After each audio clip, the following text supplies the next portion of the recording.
kaliper yaitu pada rem cakram atau wheel silinder pada rem tromol. Selang fleksibel digunakan agar tetap aman meskipun roda dan suspensi bergerak.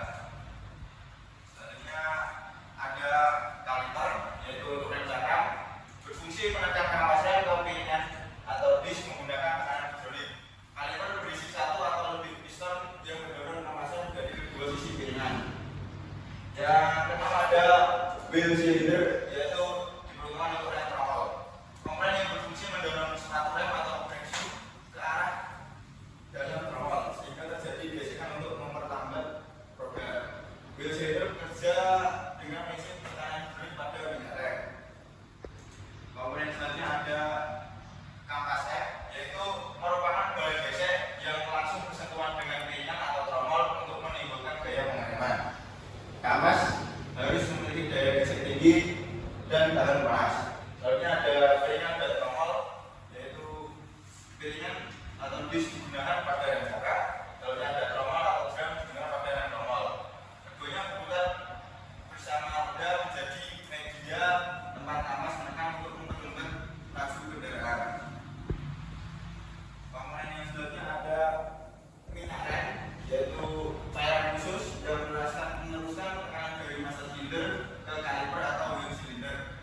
Selanjutnya ada katup pengimbang atau proportioning valve, yaitu mengatur tekanan minyak rem antara roda depan dan belakang agar roda tidak terkunci terlebih dahulu saat pengereman mendadak. Lanjut ke bab selanjutnya, saya membahas tentang pembongkaran sistem rem non ABS. Itu ada di bawah yang saya ada langkah-langkah yang saya bahas tadi, yaitu saya lanjut lebih dahulu ya. Saya bahas tentang pemeriksaan sistem rem non ABS. Pemeriksaan yang pertama yaitu periksa rem kampas atau kampas rem. Langkah-langkahnya yaitu pastikan kampas tidak aus untuk melebihi batas atau tidak retak dan tidak terkontaminasi minyak. Range batasannya atau ketebalan di bawah standar yaitu umumnya kurang dari 1,5 mm. Selanjutnya persiapannya yaitu periksa rem piringan atau tromol. Permukaan harus rata dan tidak bergelombang. Bila terdapat alur dalam atau kelainan, lakukan kir atau ganti baru. Persiapan yang selanjutnya ada periksa massa silinder atau wheel cylinder. Langkah-langkahnya yaitu pastikan piston bergerak lancar dan tidak bocor. Jika terdapat tembusan minyak atau tas, lakukan ganti seal. Selanjutnya ada periksa pegas atau tuas dan kabel rem tangan. Langkah-langkah yaitu pastikan pegas tersebut masih elastis atau tidak macet. Lalu pegas lemas atau tuas macet itu bisa menyebabkan rem tetap nempel setelah dilepas. Selanjutnya ada periksa minyak rem. Minyak rem spesifikasinya harus jernih, tidak menghitam, volumenya cukup. Lalu jika kotor atau sudah lebih 1 tahun, sebaiknya diganti dengan minyak rem yang baru. Langkah selanjutnya ada pembersihan dan perawatan sistem rem non ABS. Pembersihan yang pertama yaitu bersihkan seluruh komponen, yaitu dengan menggunakan brake cleaner untuk menghilangkan debu dan minyak. Lalu ada komponen langkah selanjutnya ada komponen aus atau rusak, yaitu seperti kampas rem, seal piston, dan minyak rem pasti diganti jika tidak lagi bisa digunakan. Selanjutnya ada pelumasan ringan, yaitu langkah-langkahnya oleskan speed grease pada titik-titik gesekan mekanis, yaitu untuk mencegah karat dan memudahkan perjalanan tuas serta pegas. Pembersihan selanjutnya ada pemasangan dan penyeteran. Pembersihan pertama yaitu pasang kembali komponen sistem rem, yaitu langkah-langkahnya yaitu untuk rem cakram pasang kembali piringan, kampas, dan kaliper kedudukannya. Untuk rem tromol yaitu pasang silinder roda, kit sepatu rem, serta pegas-pegas pengembali. Pembersihan kedua yaitu pasang kembali piringan atau tromol dan roda. Pastikan tromol putar lancar tanpa tersangkut, lalu pasang roda dan bolnya. Selanjutnya ada lakukan penyeteran rem. Untuk rem tromol yaitu ada pengaturan selah antara kampas dan tromol agar dekat tapi tidak menempel. Untuk rem tangan pastikan talian tuas berfungsi normal.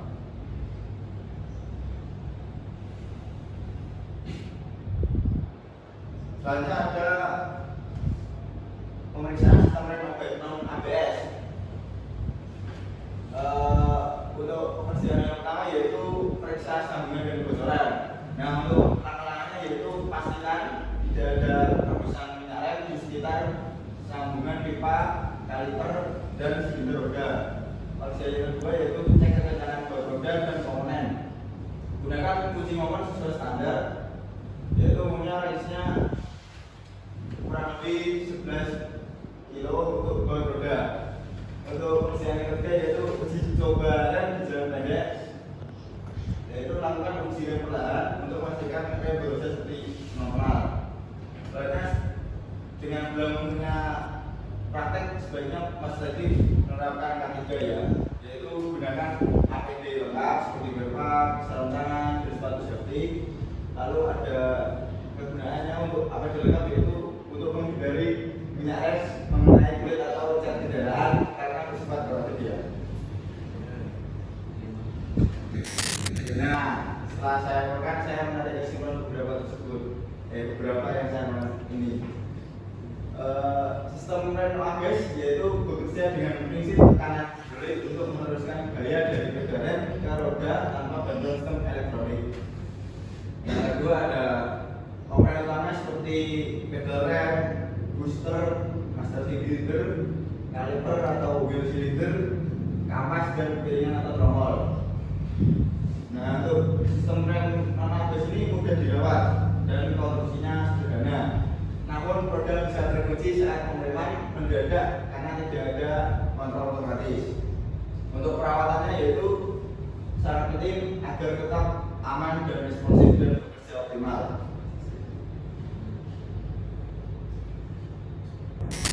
Nah, selanjutnya saya ingin membuka diskusi yaitu tanya dan jawab. Untuk pertanyaannya yaitu sebutkan perbedaan utama antara sistem rem tromol dan sistem rem cangkang pada mobil non ABS. Yang kedua ada apa saja komponen utama dari sistem rem cangkang pada mobil. Yang ketiga ada mengapa minyak rem pada mobil harus diganti secara berkala. Yang keempat ada sebutkan langkah-langkah sederhana untuk memeriksa kondisi sistem rem. Yang kelima ada apa akibatnya jika rem mobil tidak habis dan tidak segera diganti. Untuk pertanyaan pertama saya tunjuk aja ya, apa suka lewat ini? Oke, saya tunjuk aja ya. Untuk pertama untuk asfalto berapa? Bisa asfalto. Itu perbedaan antara tromol dan rem cangkang ya Mas? Iya, iya. Itu kalau setahu saya Mas itu biasanya ada bentuk kampasnya Mas itu. Itu berbeda. Kalau tromol itu bulat gini. Cangkang itu ya dari bentuk cangkang piringan. Iya. Saya tahunya belajar Untuk cara kerjanya, cara kerjanya kalau di tromol itu saya tapi nggak tahu komponennya Mas. Tapi cara kerjanya itu melebar gitu Mas, kampasnya. itu Pak. Nah, kalau yang cangkang itu cara kerjanya itu membidik piringan itunya. Disney itu ya. Piringan. Ya. Terus seperti itu. Terima kasih Mas Fatul. Untuk pertanyaan kedua, apakah dia mau menjawab? Yaitu apa saja komponen utama?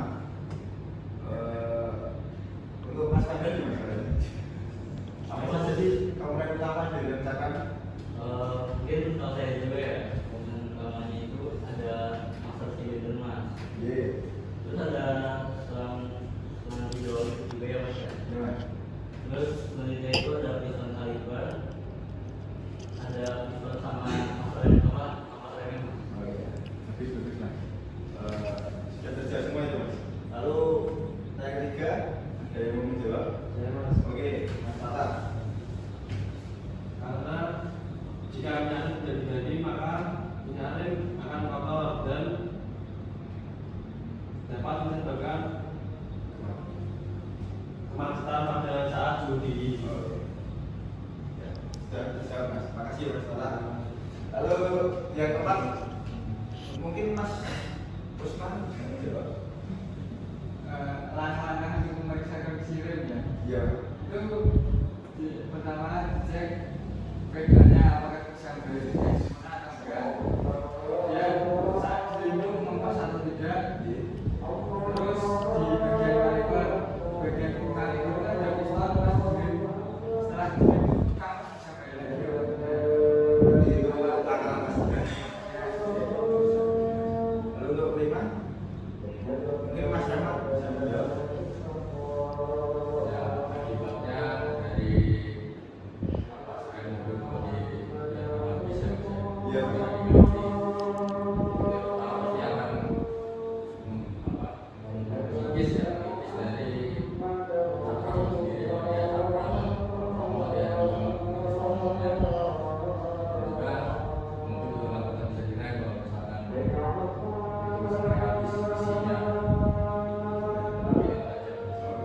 Ya, itu jawabannya sudah mendekati benar juga.